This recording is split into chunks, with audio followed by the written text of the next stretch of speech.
توی کانال کوانتوم وردز یا همون کلمات کوانتومی میخوایم کتابای ارزشمندی مثل محدودیت صفر جو وایتالی و ماورای طبیعه شدن جو دیسپنزا رو کنار هم خیلی راحت و با لحن خودمونی بخونیم.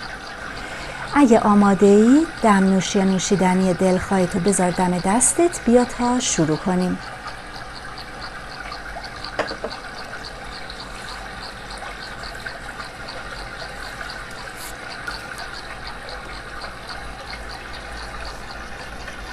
مقدمه راز جهان هستی. تو سال 2006 مقاله‌ای با عنوان نامعقول ترین درمانگر دنیا نوشتم که درباره یه روانشناس عجیب و غریب بود. این درمانگر توی بیمارستان روانی همه بیمارای یه بخش رو بدون اینکه حتی یه نفرشون رو دیده باشه یا مستقیم باشون حرف زده باشه درمان کرده بود. و جالب اینجاست که همه بیمارای این بخش مجرما و جنایتکارای روانی بودن. اون از درمان بومیان هاوایی استفاده میکرد. من تا سال 2004 درباره خودش و روشی که برای درمان بیمارا به کار میگرفت نشنیده بودم. بعد از 2 سال جستجو و گشتن بالاخره پیداش کردم. متد و روش ابداعیش رو یاد گرفتم و بعد مقاله در این باره نوشتم که حالا خیلی معروف و مشهوره. مقاله من به سرعت تو اینترنت پخش شد و تو اتاقای بحث و تبادل‌های اینترنتی مورد بحث قرار گرفت. به علاوه به صورت لیست بلند بالایی به افراد و اقشار مختلف همه روزه ایمیل شد. حتی تو وبلاگ شخصیم www.mrfire.com هم مورد بازدید تعداد زیادی از کاربرا قرار گرفت و همه کسایی که این مقاله رو خوندن دوستش داشتن. به سرعت برق و باد به دست 10,000 نفر دیگه رسید. انقدر این مقاله تو اینترنت بازخورد داشت که بالاخره به دست خانواده و دوستامم رسید. فکر کنم حدود 5 میلیون کاربر این مقاله رو خوندن. البته باور مطالب مقاله برای هر کسی که اونو میخوند سخت بود. بعضیا با خوندنش انگیزه میگرفتن، بعضیای دیگه شک میکردن و میگفتن واقعیت نداره. اما نقطه مشترک این افراد این بود که دلشون میخواست در این باره بیشتر بدونن. این کتابم نتیجه اشتیاق و کنجکاوی اونا و جستجوهای منه. حتی اگر به 5 مرحله گفته شده تو کتاب قبلین با عنوان عامل جذب مسلط باشین، بازم از درک و فهم بینشای خارق‌العاده این کتاب شگفت زده میشین. دست کم تو نگاه اول شک ندارم که همچین اتفاقی رو تجربه میکنین.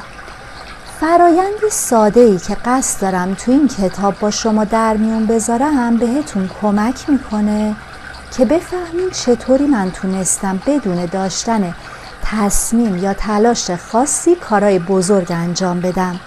تو این قسمت چند نمونه کوچیک از موفقیتامو میگم. یه برنامه انگیزشی رادیویی رو با عنوان قدرت عجیب بازاریابی اجرا کردم و این کار رو بعد از 10 سال ناامیدی و دست کشیدن از تلاشم انجام دادم.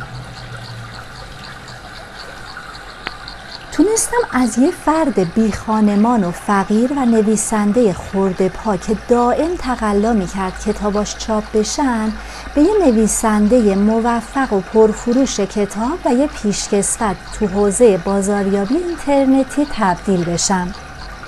اشتیاق و تمایلم به جذب و داشتن یه خودرو BMW Z3 باعث شد که ایده بازاریابی اینترنتی رو که تو اون زمان به فکر هیچکی نرسیده بود به ذهنم بیاد. ایده‌ای که در عرض یه روز $22,500 و ظرف یه سال $250 میلیون واسم درآمد داشت.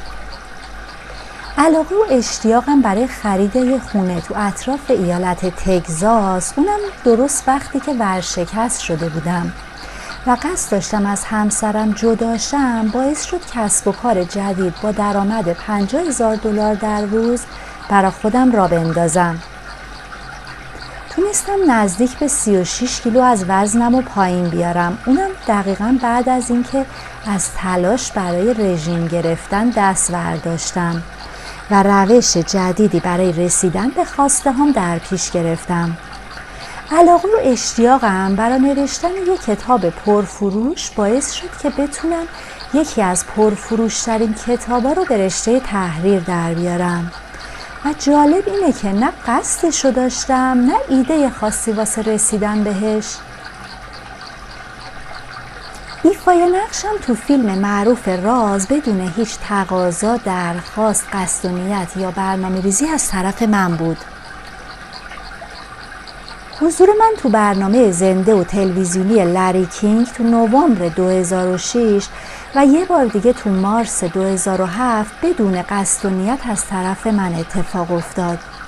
حتی همین حالا که مشغول نوشتن سطرای این کتاب هستم، تهیه کننده های فیلم های هالیوود مشغول صحبت کردن درباره کتاب عامل جذب منن و قصد دارن که از روی محتویات کتاب فیلمی بسازن. یه عده دیگه هم مشغول بحث و تبادل نظرن که بفهمن چطوری باید منو برای تهیه برنامه تلویزیونی شخصیم قانع کنن. اما اگر بخوام میتونم این لیست رو همین جوری ادامه بدم، ولی فکر میکنم تا اینجا متوجه اصل مطلب شده باشین. معجزات زیادی تو زندگی من رخ داده، اما سوال من ازتون اینه که چرا این معجزه ها تو زندگی من رخ داد؟ یه زمانی یه فرد فقیر و بی خانمان بودم، حالا نویسنده پرفروشترین کتابا، یه چهره مطرح و شناخته شده تو اینترنت، فضای مجازی و یه میلیاردرم. به راستی چه اتفاقی افتاد که به همه این موفقیت ها رسیدم؟ بله، من رویاهامو دنبال کردم. بله، دست به اقداماتی زدم. بله، پشت کار به خرج دادم. اما مگه عده زیادی از افراد همین کارا رو انجام نمیدن؟ پس چرا با این حال به موفقیت نمیرسن؟ تفاوت اونا با من تو چیه؟ اگه با دید منتقدانه به لیست موفقیتام نگاه کنیم، ممکنه به این نتیجه برسیم که هیچ کدوم از اونا مستقیما توسط شخص من خلق نشده و اگه با دقت بیشتری بهش نگاه کنیم متوجه میشین که وجه مشترک همه موارد لیست برنامه ریزی الهی بوده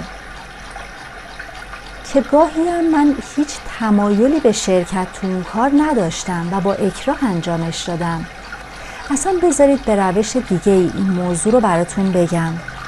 اواخر 2006 یه سمیناری با عنوان فراتر از تجلی برگزار کردم که موضوعش به شدت متأثر از اون چیزایی بود که من بعد از ملاقات با اون درمانگر مرموز اهل هاوایی یاد گرفته بودم و به طور کلی متد و روش اسرارآمیز اون بود. تو این سمینار از تک تک شرکت کننده ها خواستم همه روشایی که برای جذب و تجلی چیزی تو زندگی خودشون میدونن و لیست کنن. همه یه چیزای از این قبیل نوشتن: استفاده از عبارتهای تأکیدی، تجسم، قصد کردن، روشهای آگاهی بدن، تجسم نتیجه نهایی یک کار، نوشتن، تکنیک رهاسازی هیجانی، EFT، ضربه زدن به چوب جادویی و خیلی روش‌های دیگه. بعد از تموم شدن کارشون و گفتن و نوشتن همه روش‌هایی که برای خلق یه واقعیت به ذهنشون اومده بود، ازشون پرسیدم آیا این روش‌ها بدون استثنا همیشه مؤثرن؟ و جواب میدن؟ و از همه حاضرها جواب نه همیشه جواب نمیدن رو شنیدم. سوال کردم خب چرا همیشه جواب نمیده؟ اما هیچ که جواب این سوال رو نمیدونست. پس خودم دست به کار شدم و با کشفیاتی که مشاهده کرده بودم تلنگری بهشون زدم و گفتم همه این روشایی که گفتیم یه محدودیتایی دارن. اونا اسباب بازیایی هستن که ذهنمون باهاش بازی میکنن تا قانعمون کنن که ما مسئول همه چی هستیم، در حالی که واقعیت یه چیز دیگه است. واقعیت اینه که ما مسئول همه چی نیستیم و معجزات واقعی وقتی اتفاق میفته که این اسباب بازی های ذهنی رو رها کنیم و به جای تو درون خودمون که هیچ محدودیتی نداره و در واقع محدودیتش صفره برسیم.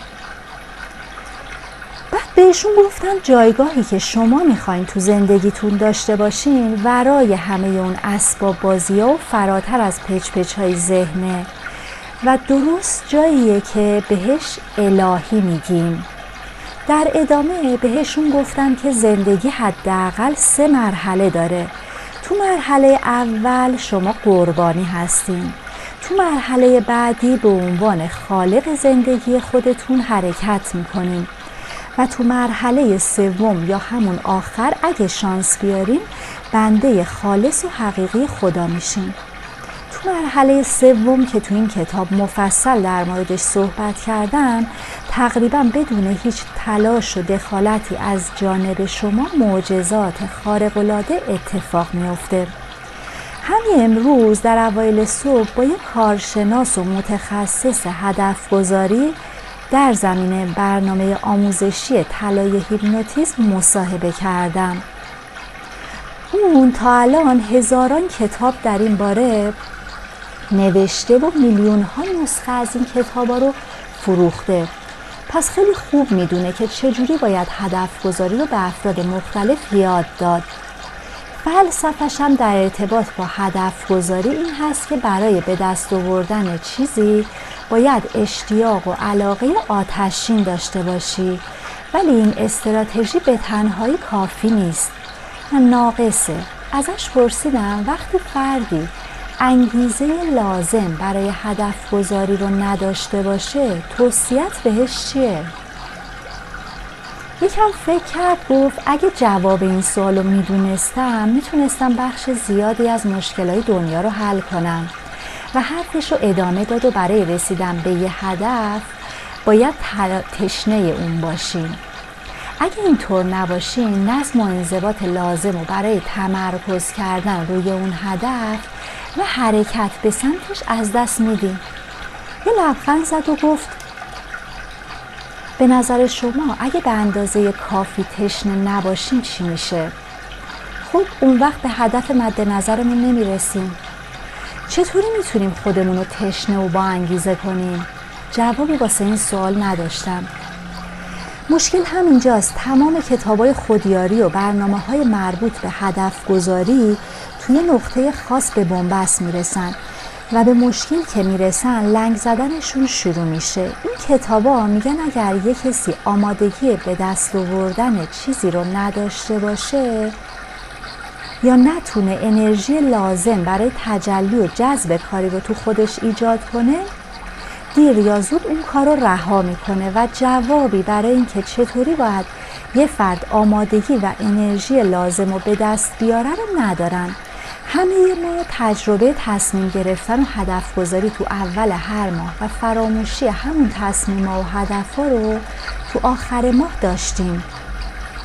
نیت کردیم که قطعاً انجامش میدیم، ولی چیز عمیق‌تری به وجود اومده که با علایق ذهنی هماهنگی و سازگاری نداشته. خب حالا به نظر شما تکلیف ما با این لایه‌های عمیق‌تر که اصلاً هم اشتیاقی برای خواسته های ما ندارن چیه؟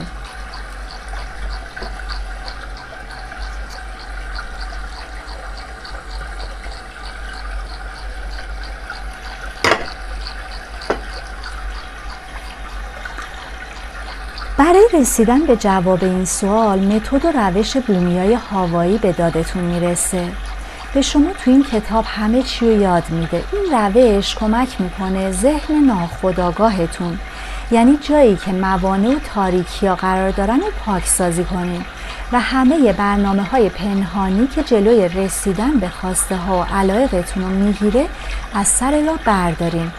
این خواسته ها میتونه هر چیزی باشه، سلامتی، پول، شادی و غیره. به علاوه فراموش نکنین که همه چی در درون شماست. من همه این نکته ها رو تو کتابی که الان تو دستتونه توضیح میدم. در حال حاضر این نقل قول از تور نورترانس نویسنده کتاب توهم کاربر رو در نظر بگیریم که میگه جهان هستی از جایی شروع شد که نیستی خودشو در آینه دید. پس به طور خلاصه میشه گفت که محدودیت صفر درباره بازگشت به وضعیت صفر هست، جایی که هیچ چیزی توی اون وجود نداره اما همه چی امکان پذیره. تو وضعیت صفر هیچ اندیشه، کلمه، رفتار، خاطره، برنامه، باور، اعتقاد یا چیز دیگه ای نیست و همه چی به هیچ ختم میشه. همینو بس. اما تو یکی از این روزا هیچ و نیستی خودش رو تو آینه دید و شما متولد شدین و از اون لحظه به بعد باورها، برنامه‌ها، خاطرات، افکار، کلمات، آرزوها و چیزای دیگه به وجود آوردین و به طور ناخودآگاه به سمت خودتون جذب کردین و پذیرفتین. همه این برنامه‌ها و باوراتون هم به آغاز خلقت برمیگرده. این کتاب بهتون کمک میکنه که شگفتی و هیجان رو تو لحظه لحظه زندگیتون حس کنین. بعد از این اتفاق معجزه هایی که تو اول مقدمه بهتون گفتم شروع میکنه به رخ دادن. اتفاقا و معجزه هایی که مختص شخص شماست و به اندازه معجزات من خارق‌العاده عجیب و جادوییه.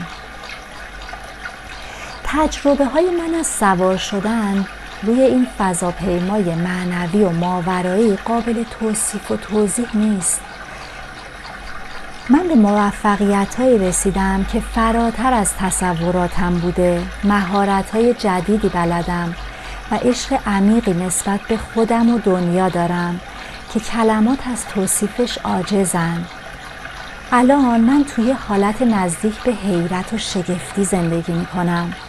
بذارید یه طور دیگه بگم، تو این جهان پر از شگفتی و عجایب هر کسی عینکی داره که باهاش به جهان نگاه میکنه. مذهبا، فلسفه ها، درمانگرا، نویسنده ها، سخنرانا، اساتید، رهبرا و پیشکسوت ها هر کدوم دنیا رو از زاویه دید خودشون میبینن.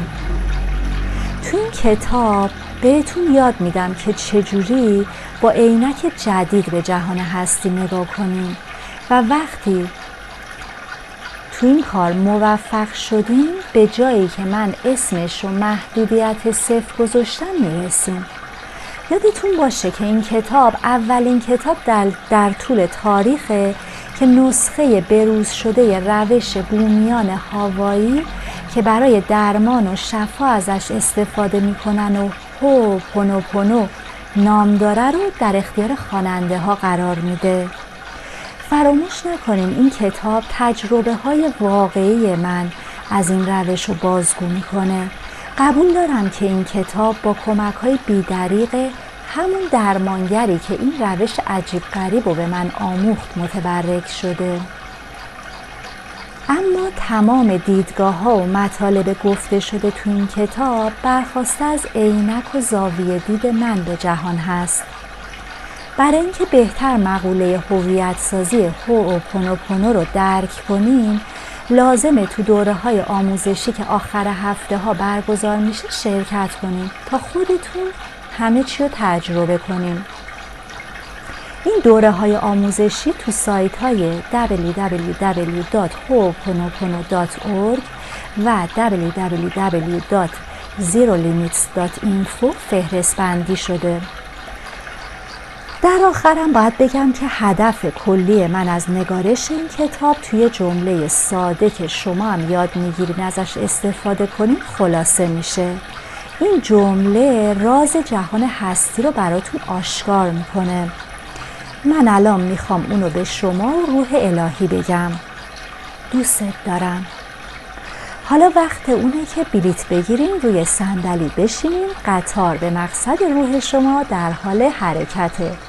بجنبین، سوار شین، مراقب باشین باد کلاتون رو نبره.